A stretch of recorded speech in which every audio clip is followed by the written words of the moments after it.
All right. There he is, ready to go. How you feeling, my man? You feeling good? I'm feeling good. I know when I will be going to Madrid, España, and who the Dolphins will be playing, Washington Commanders. So that's going to be a fun one. Jaden Daniels against the Dolphins. I actually saw him light up the Dolphins at that joint practice last year. That was the first glimpse of what we would ultimately see in the regular season because he had a phenomenal rookie year. But that'll be a fun one. You know what? The secondary is so much better now. You know, Jaden doesn't stand a chance.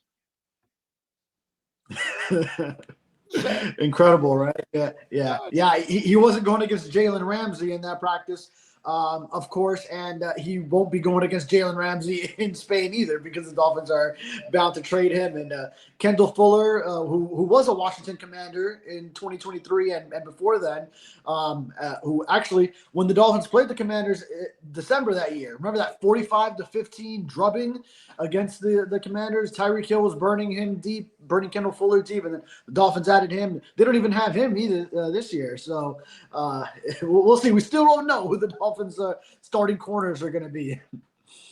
Yeah, it's a really screwed up situation, dude. What's going on? Unfortunately, it's hard to even imagine a positive season. To be quite honest, watching the talent level go down the last couple of years, and the coach not elevate himself.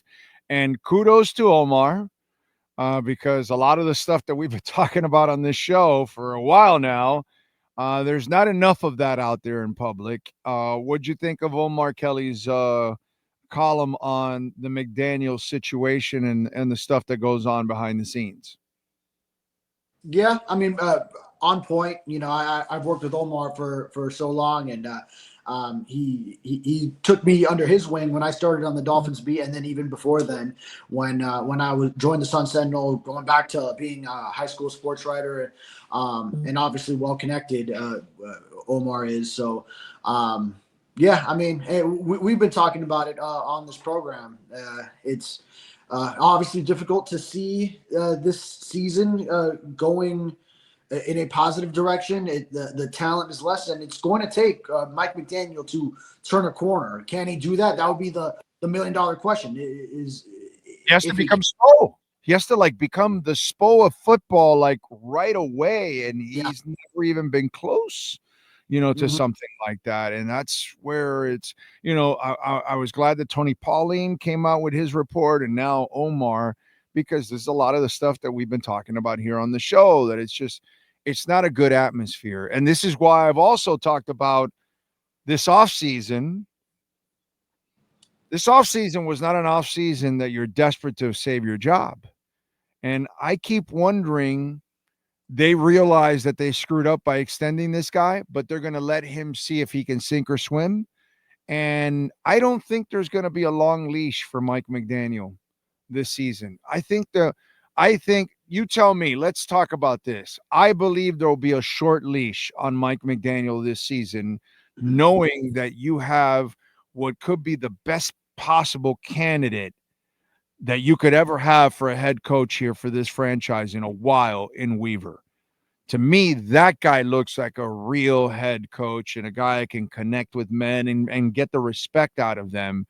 And to me, if McDaniel screws up at any point, I don't want to go all the way to the offseason and say, oh, now let's start a coaching search. Nah, dude, I'd rather get his ass in as the interim and see if he can do a good job from there on out and then lock him in, because I don't know if I can get a better candidate than Weaver, to be quite honest. And I think that's what this season has kind of turned into.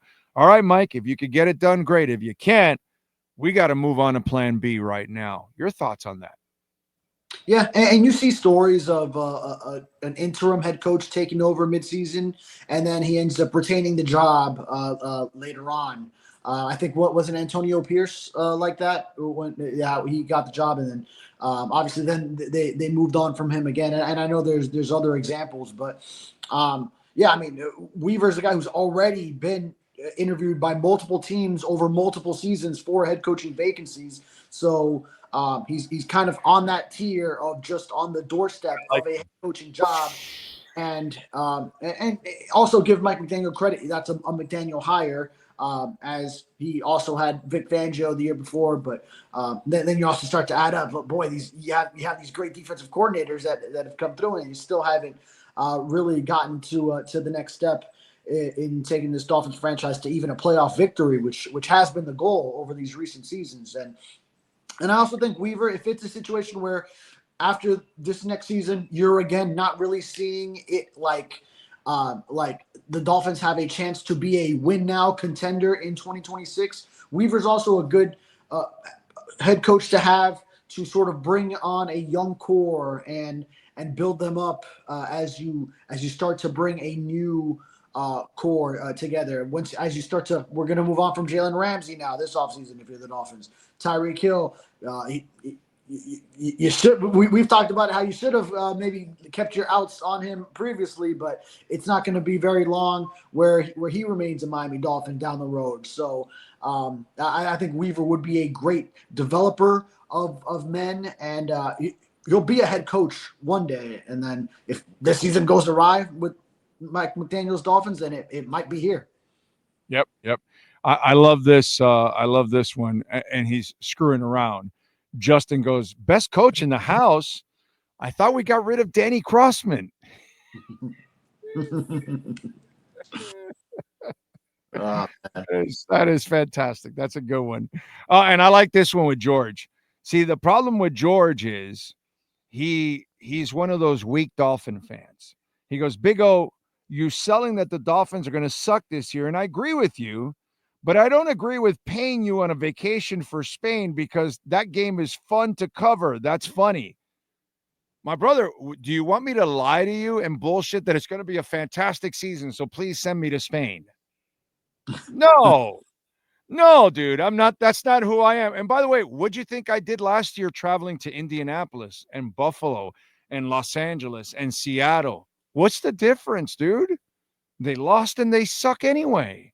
In most of those spots. I think we won the LA one, right? Yeah.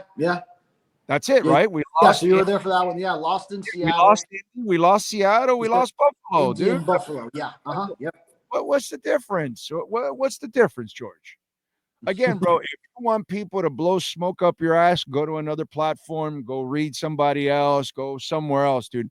I don't blow smoke up anybody's ass, dude. I'm brutally honest. Okay. The phony would be the guy that tries to sell you, oh my God, this is going to be a great season. And we're so excited. We got to be in Spain because we're going to make a playoff run. Bro, come on, dude. Is that what you want, George? Is that what you want? You know what I'm saying? It's just like you can't win for being honest. You know what I'm saying? You can never win. Everybody wants to just hear bullshit because they want to go in some echo chamber, and that if they're not in the echo chamber they want, they're unhappy. It's amazing, some of you out there, dude. Well, for some fans, you see, because right now, what's today's date? May 13th. Yes. So now we are more than 4 months removed from the last Dolphins loss, and we are 4 months away from the first potential Dolphins loss of the next regular season. So right now it's that sweet spot in between where you've forgotten about last season, and next season is still too far away to really like face your fears, face the reality. So that's kind of like optimist prime right here. I get it. No, right now it's the prime of optimist season. I've been doing this for 35 years. The guy like George is the guy that's so full of shit. He doesn't make a donation to the show. He doesn't buy a shirt. He doesn't go to Caneswear and say, hey, I heard it on Big O show. He doesn't go buy an Acura or lease it or Subaru or whatever. He doesn't do any of that shit. The guys that talk about this are the guys that do the least to support the show. Those guys right there. That's it right there. The Georges of the world. He probably didn't even hit the like button. Okay? That's the phony bastards, people like that. But hey, bro, listen, we're not here to bullshit you, man. We're just not here to bullshit you. It's not fun to bullshit people and lie to them about what's coming and what's happening. You know what I'm saying? Gotta be And objective. Tell it how it is. exactly, dude. And if it hurts, it hurts. I had people worried about the Panthers, and I'm like, no, dude, I'm not worried at all. They'll be fine. They'll be fine. And there you go. You can be positive about things that you can see that are positive, but the Dolphins aren't positive right now. The Heat, oh my God, come on, bro. Is that not a front office that's lost its way? Huh? Is that? You don't think so? Let's see what they do this summer, because they could always turn it around very quickly. If Riley lands his whales, you know, but I feel you. Yes, it's been a minute. It's been a while. Yeah. It's Riley lands his whales. Now we're writing fiction novels. Now those days are gone, bro. InterMiami, they're getting old. They look like they're getting run off the pitch. What do you want me to do? The Marlins are cheap. The Marlins are cheap. They're never going to win. The Panthers are the only organization, top to bottom. They do everything right now. Right now, they're where the Heat was for a long, long time. Yeah. That is correctly placed optimism. That is appropriately placed optimism in the Panthers, because you see it. They've done it at the highest level, won the Stanley Cup, went to the Stanley Cup the year before that, and everywhere else. They can actually recruit stars. Yeah. Real stars. Yeah. Constantly. Still adding like Marchand this year. Mm-hmm. Yeah. Constantly. Mm-hmm. Okay. Constantly. It's, there's a difference, dude. We just call it like we see it, dude. That's all. If you can, the guys like George that can't handle it, what can I tell you phony bastards out there?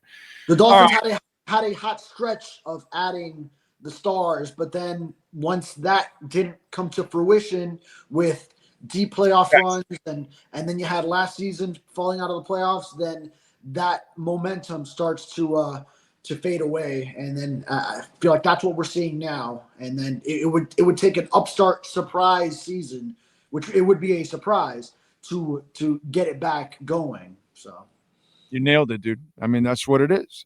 If they would have had success the last couple of years, you would have had more people wanting to join, more people willing to take less, more people willing to accommodate, more people willing to sacrifice. But unfortunately, the buzz that started just kind of petered and went downhill consistently. And now it's kind of run its course, unfortunately. And that's where we're at right now. I know some of you out there don't want to admit it to yourselves, but that's why to expect McDaniel to not just turn the corner, bro, but to be, we started off this conversation having some fun with the secondary. That's a lot for Weaver to overcome. His front seven's going to have to be absolutely awesome. Plus, they don't have depth. So when they suffer any kind of injuries, which they will, they're not going to have the next guy up that's going to be able to really maintain much. It's going to be one hell of a drop-off because that depth is not there either, too. It's going to be rough, dude. It's going to be tough. Yeah. With everyone healthy, I do like this front seven, because now you added Kenneth Pratt with Zach Sealer, who was already the anchor to that D line. You have Benito Jones, who's a starter, serviceable there. And then now you do have leeway with the edge rushers now that you have Chop Robinson. And if Bradley Chubb is some semblance of his old self, if Jalen Phillips is some semblance of his old self, then even if one goes down, you still have the other two. But with all three, you have a nice rotation where one guy can come off, grab a breather, come back in so that he can rush at full strength. And I love Jordan Brooks at inside linebacker off the ball. So I really like this front seven. And, the secondary it's going to be tough. Yeah, they might need more help back there, extra DBs. You need the front seven to win their one-on-one battles so that you don't have to blitz so often and leave, or you can blitz and then make it where it's a shorter clock for the quarterback and have the DBs cover for less time, but then you expose yourself potentially to big plays. So all of this is what Anthony Weaver will have to figure out. Again, I know it's bullshit mini camp. To me, all these mini camps, they're fantastic for one thing. Did anybody get hurt? No? Awesome. That's all I care about in these mini camps, because in the end, all these camps for the next couple of months, it's just mental reps for these guys so they can learn the plays and all that. And then when you get to training camp in the preseason, you've run all these plays 1,000 times and you should be prepared. So it's great. For me, I just want to hear after every mini camp, no one got injured. And that to me is a success when you're getting out of camp overall. So let's put the bullshit aside. What impressed you at least out of mini camp? What did you see that at least you said, wow, this is cool about this guy or that guy or whatever?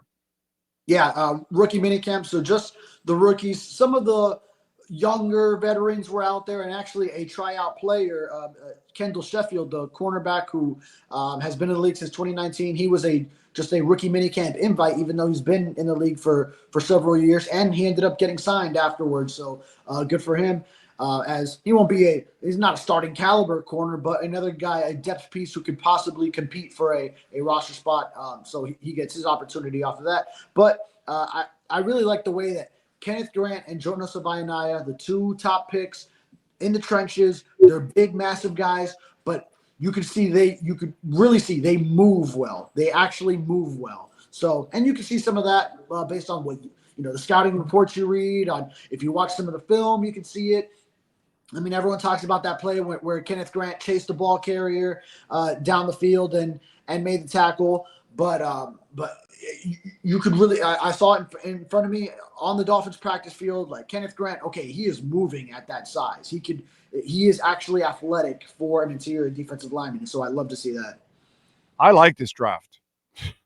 I actually like for the picks that they had. I think they got themselves an impactful draft. As long as Daniel stays healthy, the pieces they added are exactly what they needed desperately, dude. They needed meat. They needed people that can move other people around because that's the only way you're going to get better. To me, that's one thing that I do love about this draft. I don't expect the coach to maximize things. I don't expect him to have people prepared like he should and all that other stuff. But if I compartmentalize things and I separate it, I really like what they did in the draft. And even in free agency, I love the big receiver, not only just Daniels, but I love the big receiver. Now, will McDaniel use him? I hope so. But, I thought the offseason actually, as limited as it was, I thought it had a lot of method to the madness, put it that way. Sure. And my only gripe about the draft is you went so long in the middle of it without a pick. So I saw a lot of good corners go off the board in the third round and thinking, boy, the Dolphins still had that need at cornerback. And one of these guys, we're going to have to do this test a few years down the road and see if one of the third round picks, or if even like Will Johnson in the second round, if they end up better than what the Dolphins did, which was grab Jonas Avayanaya, who I think will be really good. Oh, so, I like him. I like him. Yeah. So he probably will be very good. But then and Grant's a beast, bro. Grant's a beast. Yeah, and the Grant pick as well. But now we'll see. They had to trade that third round pick to move up in the second round to get him, and then also getting out of the fourth round altogether. So big gap in the middle.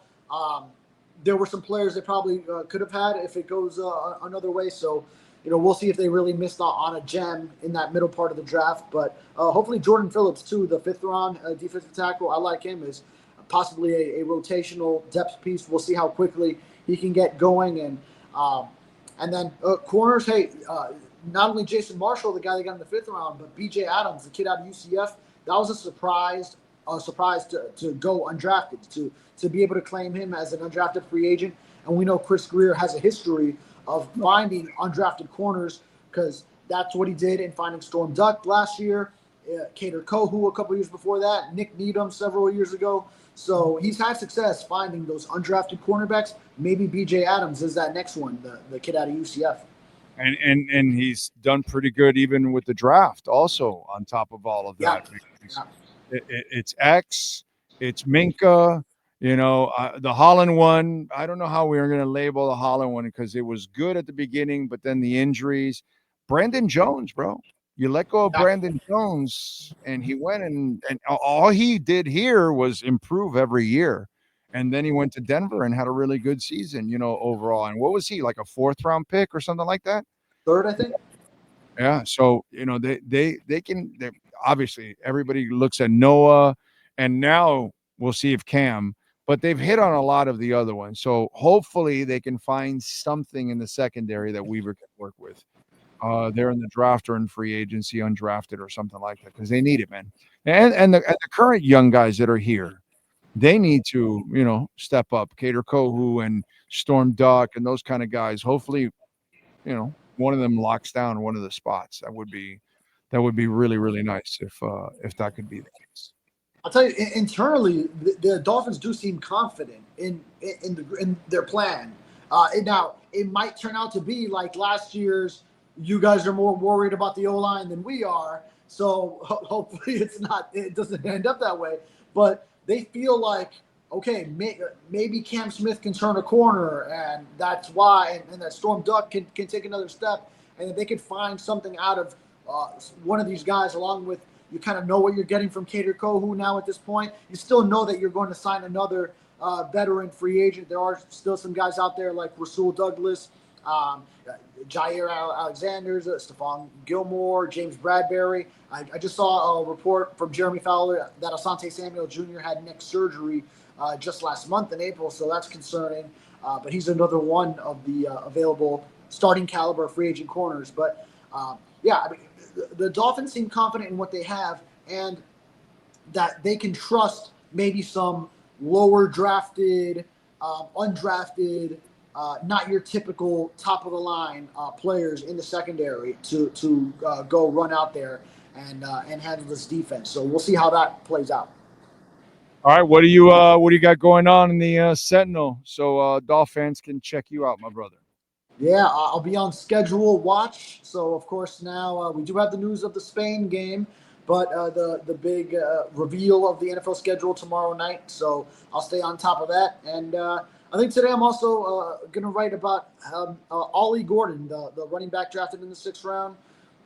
Maybe as a big physical back, he can be someone that can contribute to this Dolphins offense. He'll have to compete against Alexander Madison for those big running back reps, maybe short yardage help, and got to talk to him, got a feel for his personality at rookie mini camp. So I think I'll write that today.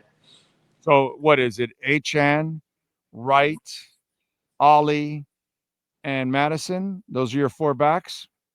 Right, yeah. 4 backs. And then also they got an undrafted kid, Nate Noel, who was Appalachian State and then finished off in Missouri. He's a Miami Northwestern kid. Is that the big kid that played at Appalachian State? Is he the big? No. He's small and shifty. Nate Noel. Yeah. So Ollie Gordon is big though. No, I know Ollie Gordon is big, but remember that Appalachian State. I don't even remember. He probably already graduated, but a couple of years ago, he pounded the shit out of the Canes, dude.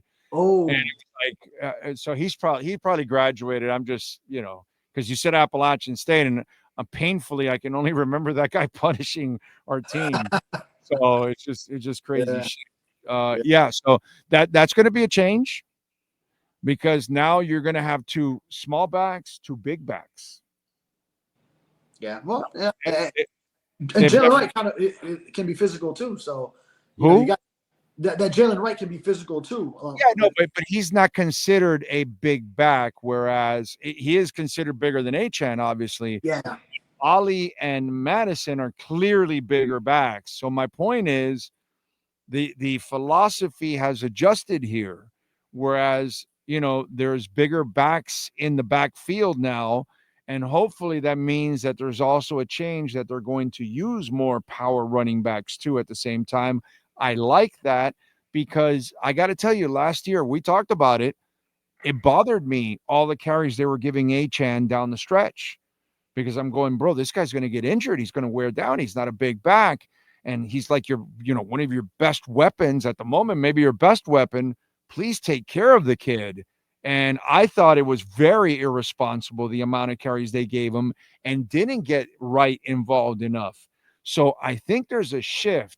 If you're going to have Ollie and Madison making your team, then you're going to have more of an attitude adjustment when it comes to running the football, and maybe running it with a little more power. Thoughts? Yeah. From your mouth to Mike McDaniel's ears. So hopefully that is what they are planning, and it seems to be the case when you start to construct your roster with a more physical presence in the backfield. So I think that's along the lines of where this team is heading, and realize that they need that presence. I'm with you there. All right, man. Follow him on Twitter at David Furones _ and catch his work there at the South Florida Sun Sentinel. David, as always, thank you, my brother. Appreciate you. Yes, sir. Have a great week. You got it. Welt Rheaume, proud sponsors of this program. These are the people that keep us going. Welt Rheaume, Jeff Walt and Daniel Rheaume, they do great work. They've done great work for a lot of you guys out there. As always, 954-966-4646. Bankruptcy, homeowner property damage, condo damage, criminal defense, business owner claims, commercial litigation, personal injury. I'm telling you, go to the website, wrflalaw.com. The consultation is free. So if something happened to you and you don't know if you have a case, even if it happened a week ago, a month ago, 6 months ago, a year ago, statute of limitations may not have expired. So call, let the professionals decide. Plus, if anything, folks, you want to hire the right lawyers, because nowadays the new laws that our governor put in place, they favor the insurance companies, not us. So make sure you have the right lawyers. Jeff Welt and Daniel Rheaume. Brother, if we had tackles like this, our quarterbacks would never get sacked. 954-966-4646.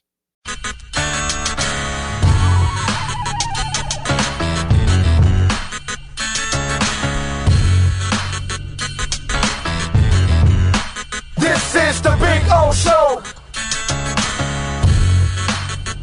This is the Big O Show.